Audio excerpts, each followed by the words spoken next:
For this video, we're going to be going through CFAM sheet 620, map compare size.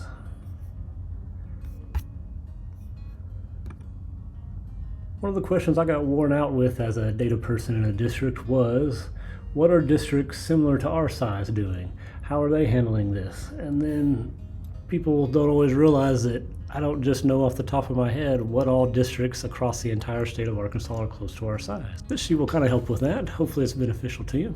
By default, it opens up to a map of the state of Arkansas with all the school districts, shapes, different shades of green. So it's defaulting to 2022.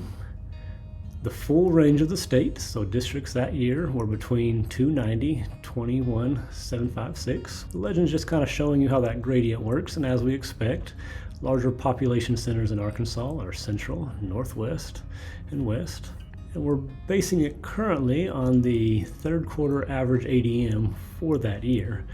If you step into year 23, you'll notice problems with the map because at the time of this recording in November, there is no third quarter ADM, and so everyone is zero. We'll go back to prior year to keep looking at that third quarter ADM. Funding is based on that, so it makes sense as a metric. The select range is just exactly what it says. If I wanted to see all districts between, say, 290 and about 1100, it's going to hide the districts that aren't there and then changes the metrics for the legend. Now, 289.8, or the 290 for that three-quarter ADM, it's going to be the lighter colors. The darker colors will be this 1117.1 is the highest number that it found between the range that I had. You'll notice there's holes in the map now. That would be districts that don't fall in the range that I have. You can then see districts of a similar size and where they are. You want to tighten that up a little bit more if you were truly trying to answer what districts are close in size. So if we take that all the way from 298 to 458, we then see the districts around the state that meet that criteria. Also notice that mousing over these shows the name of that district, their LEA, the fiscal year that this is displaying information for, and then the third quarter ADM that that district had. As the colors change on the maps, that's pretty helpful to know exactly what their number was. Earl with 417 that year, Armorel with 414, very similarly sized, and also similarly colored, as you'll notice the way the map's drawn up.